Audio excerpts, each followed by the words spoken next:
Hi everyone. आज हम पढ़ने वाले हैं मैथ्स पेडागॉजी का क्लास सेकंड, जिसका नाम है पाठ योजना एवं शिक्षण विधियां, lesson plan and teaching methods. बस आप लोग वीडियो में लास्ट तक बने रहिएगा, क्योंकि ये वीडियो आपके लिए बहुत ज़्यादा इंपॉर्टेंट होने वाला है। तो बिना टाइम वेस्ट करते हुए शुरू करते हैं अपना आज का वीडियो।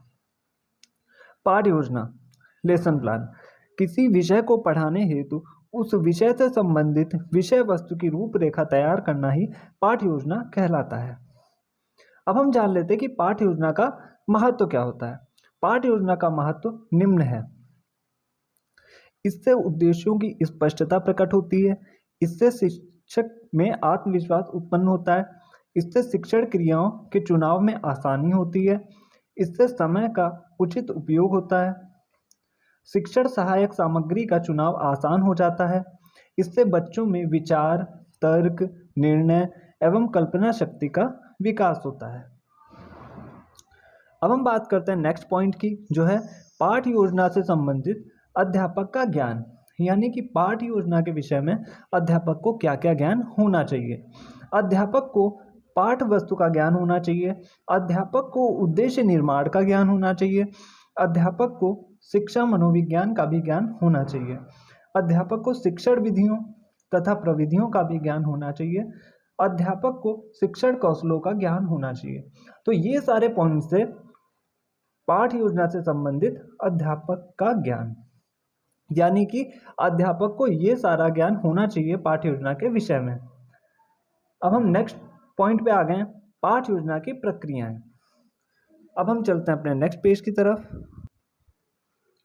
पाठ योजना की प्रक्रिया के अंतर्गत 3 बिंदु आते हैं: विषय वस्तु का चुनाव एवं संगठन, शिक्षण विधियों, प्रविधियों एवं क्रियाकलापों का चुनाव और बच्चों का मूल्यांकन करना।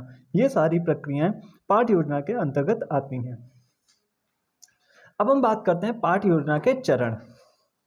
सबसे पहले तैयारी करना, फिर प्रस्तुतिकरण करना, फिर चौक बोर्ड कार्य, यानी कि जो भी हम लोग ब्लैक बोर्ड या व्हाइट बोर्ड पे काम करते हैं वो, फिर पुनरावृत्ति, फिर गृह कार्य। सबसे पहले आप अगर टीचर हैं, कोई भी टॉपिक पढ़ाने से पहले उसकी तैयारी करते हैं, फिर उसको बच्चों के सामने प्रस्तुत करते हैं, उसका प्रस्तुतिकरण करते हैं। देन उसके बाद आप उसको बोर्ड पे अच्छे से समझाते हैं और फिर उसकी एक बार और पुनरावृत्ति करते हैं। देन उसके बाद आप उसे होमवर्क दे देते हैं। नेक्स्ट पॉइंट है हमारा सूक्ष्म शिक्षण, यानी कि माइक्रो टीचिंग। सूक्ष्म शिक्षण शिक्षण की कोई विधि नहीं है। इसके अंतर्गत पाठ की लंबाई को कम कर दिया जाता है तथा समय भी कम कर दिया जाता है। सूक्ष्म शिक्षण शब्द का सर्वप्रथम प्रयोग ड्वाइट एलिन ने 1963 में किया था। अब बात कर लेते हैं कि इसमें कौन कौन से शिक्षण विधियां प्रचलित हैं। आगमन विधि, निगमन विधि, विश्लेषण विधि, समस्या समाधान विधि, अनुसंधान विधि, संश्लेषण विधि। पहली विधि है आगमन विधि। पहले इसे डिस्कस कर लेते हैं। ये विशिष्ट से सामान्य होती है, स्थूल से सूक्ष्म होती है, ज्ञात से अज्ञात होती है। आगमन विधि का डिस्कस हम ईवीएस और हिंदी में भी प्रीवियस वीडियोस में कर चुके हैं। अब हम चलते हैं नेक्स्ट पेज की तरफ। अब हम बात करने वाले हैं कि आगमन विधि के चरण क्या होते हैं। तो देखिए, सबसे पहले टीचर क्या करता है, इसमें एक उदाहरण प्रस्तुत करता है। यानी कि आगमन विधि जो होती है वो उदाहरण से संबंधित होती है। सबसे पहले उसमें बालकों को उदाहरण दिया जाता है। देन उसके बाद उदाहरणों का अवलोकन कर परिणाम निकाला जाता है। आपको बहुत सारे टीचर एग्जाम्पल देता है। देन उसके बाद आप एक रूल निकालते हो, यानी कि एक नियम निकालते हो। सिद्धांतों का निर्माण करना, उदाहरण द्वारा सिद्धांतों की पुष्टि करना, फिर वही नियम आप बहुत सारे उदाहरणों पर लगाते हो, जिससे सिद्ध हो जाता है कि ये नियम सही है। इसका उपयोग देखिए कहाँ कहाँ होता है। रेखा गणित में, आयत का परिमाप और क्षेत्रफल ज्ञात करने में, साधारण ब्याज के सूत्र का निर्माण करने में, इसमें होता है आगमन विधि का उपयोग। नेक्स्ट थी हमारी निगमन विधि।